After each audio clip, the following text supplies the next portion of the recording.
Today we got two of the most powerful beings in all of comics going head to head. Dr. Manhattan versus Franklin Richards. Who wins? Well, let's find out. Dr. John Osterman was a lowly lab technician before he was caught in a radioactive particle test. He returned as a godlike superhuman. Manhattan is powerful and is highly intelligent, yet he grew to become emotionally distant towards people. He's also the only superhero of actual powers in the Watchmen storyline. Manhattan seems to have mastery over the manipulation of matter and energies around him, as well as an understanding of their makeup on the fundamental level. This control even extends to a complete control over his physical person, meaning that he's able to actually piece himself back together if he was ever destroyed. He's demonstrated such things as altering his size, displaying godlike strength, teleporting himself and other individuals wherever he wants, can create copies of himself to act independently, turn intangible, and create environmental fields. Manhattan has shown the ability to manipulate matter, and actually control things down to the atomic level. He's been able to create crystalline structures on Mars, create water, melt tanks, turn guns into steam, bullets to mercury, and a bottle into snowflakes. Dr. Manhattan also has the ability to remove an opponent's intrinsic field and disintegrate his targets. He also has a unique perception of time, and can seemingly perceive all events that occur in his life simultaneously. Because of his unique perception of time, matter, and energy, he doesn't view humanity in the same way that we do, and he might even be incapable of normal human emotions. And then in the corner of Franklin Richards. Franklin is the son of Reed Richards and Sue Storm, also known as Mr. Fantastic and Invisible Woman of the Fantastic Four. He's an Omega-level mutant, and even at a young age, is one of the most powerful beings in the universe. Franklin has incredibly vast reality-warping powers, sonic powers, and even has complete control over the fundamental forces of the universe. He's a powerful telepath, as he can affect anything within a 200-mile radius. And is actually a powerful telekinetic as well, being able to lift tons, and even throw the thing across the room. He also displays some precognitive powers, as it originally manifested in his dreams, but it increased to the point where he could even see the future when he's awake. He can project himself into the astral plane. He's even shown the ability to manipulate and travel through time, which is how a future version of Franklin returned to the past in order to save the world. However, while that's all fine and good, Franklin's greatest asset is his ability to control the fundamental forces of the universe and warp and control reality. As a child, he was able to create universes and pocket universes, shape reality any way that he saw fit, and repair a dying star. He's able to protect himself from harm, even if he's unaware that the danger is incoming.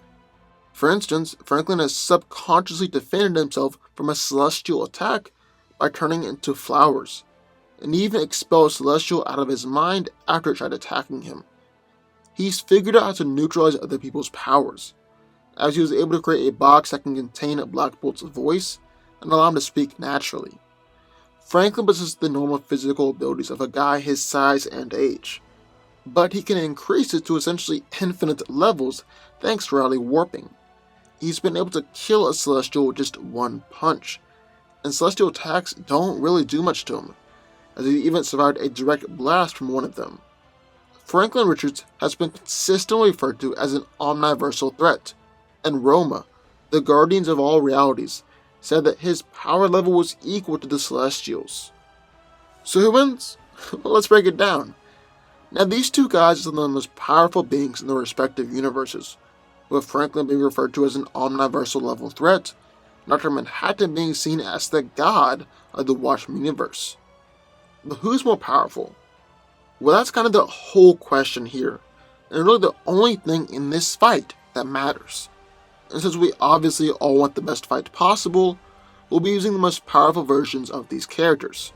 So we're talking about adult Franklin Richards, and while Manhattan hasn't really had necessarily different versions of the character, we're including all of his feats here, including DC Rebirth. And that raises the question, exactly how powerful is Dr. Manhattan in DC Rebirth? Well, that's the thing, because as important as that question is to this fight, It's honestly kinda difficult to answer, or at least answer right now, because the Doomsday Clock series is where we're gonna find our answers. But that series is still ongoing, so things could fundamentally change by the end of it, especially Dr. Manhattan's fight against Superman coming up. Both Doomsday Clock issue number 7, that's where we learn about Dr. Manhattan's interference with the DCU. Turns out his interference actually began all the way back in the 1940s, as Manhattan prevented events from happening in DC's Golden Age in order to form the current timeline into his own version of DC Earth. It really does appear that the current DC timeline only exists in its current form because of Manhattan's manipulations. However, this doesn't mean that Manhattan necessarily created the DC universe. Ozymandias asked Dr. Manhattan why he was here, and John said that he hoped that he would find a place among other superpowered people here, implying that DC Earth was always here, and Manhattan just entered into it. So if Manhattan didn't create the DC universe, what did he do? How did he form the current timeline in his own version of Earth? Well, that's kinda simple. You see, even way back in the original Watchmen story, Manhattan had the ability to look into his own timeline, past, present, and future. It's got limits and his vision isn't absolute, but he experiences the future at the same time as the present. So he'll know what people will say to him before they actually say it because he's already lived the future. Then in the Before Watchmen series, we saw that Dr. Manhattan can travel back in time to an alternate timeline, exist in two timelines simultaneously, alter the outcomes of an event, and even merge multiple timelines. In the series, Dr. Manhattan even said that he created and destroyed alternate universes. And while that's technically true, it's also technically false. You see, he didn't literally create new universes, as the physics of the DC universe just means that if you change an event, a new timeline forms. It's not creating a new universe outright. Basically, he's a time traveler along his own timeline, and he's changed things, fracturing quantum reality and two realities formed, each of them perfectly valid. And then when he said that he destroyed alternate universes, well, it was just when he merged the alternate timelines, forming them into one, and so technically they ceased to exist. And he wasn't able to erase alternate timelines with just the wave of a hand or the blink of an eye like some omnipotent or multiversal being. He actually had to go back and travel into the timelines, fixing every choice he made in order to get the timeline back on track in the way it was meant to be. So less like a god and more like Marty McFly and Doc hopping into the DeLorean. And this is basically the same thing that we've seen him do with Rebirth. He didn't actually create the New 52 universe, but just removed 10 years from the real timeline and that became the New 52. And he did this basically the same way, by changing small little things, like moving Alan Scott 6 inches to the left so he can't touch the Green Lantern, doesn't become one of the first superheroes, and the Justice Society of America is never formed. So he didn't actually warp the DC multiverse in the typical sense, but just do what we've seen him do before and creating alternate timelines. I know that's a lot, but it's really important that we establish Dr. Manhattan's power level, and not just go off of simple hearsay. However, with all that being said, Dr. Manhattan is still undeniably powerful. I mean, Reverse Flash thought he was staring into the face of God, and supposedly even Mr. Mix fled to the fifth dimension because he was afraid that Dr. Manhattan might come looking for him. But the question wasn't if Dr. Manhattan's powerful. I mean, he clearly is. We know that. Both of these guys are tremendously powerful. No, the question on the table is which of these two is more powerful. And that's where Franklin Richards comes into the picture. As a child, he was actually able to create universes and pocket universes, which, as we've already established, Dr. Manhattan is something that he can't do.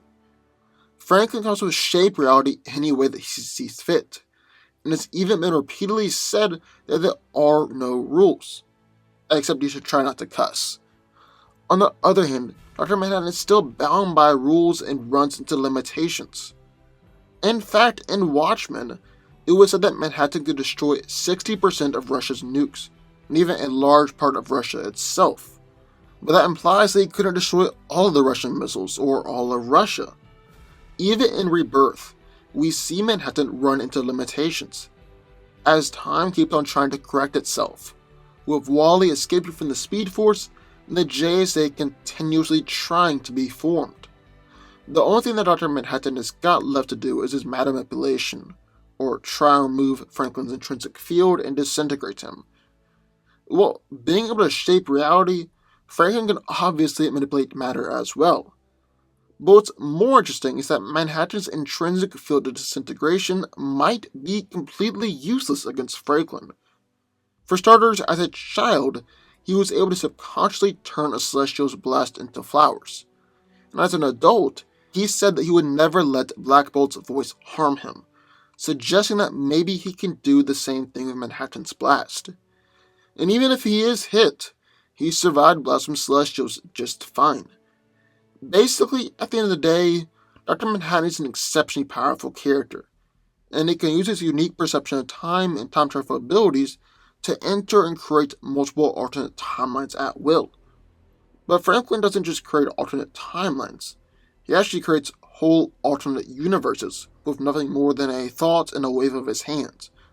He's been called an omniversal threat since he was a child, and is powerful enough to make Galactus his herald. End of the day, Franklin's consistently proven himself to be more powerful and at a higher level than Dr. Manhattan. Franklin Richards wins. But what do y'all think? I would love to hear your thoughts, so sound off in the comments down below. Also, be sure to subscribe button for more videos just this one every single weekday, and I will see y'all next time.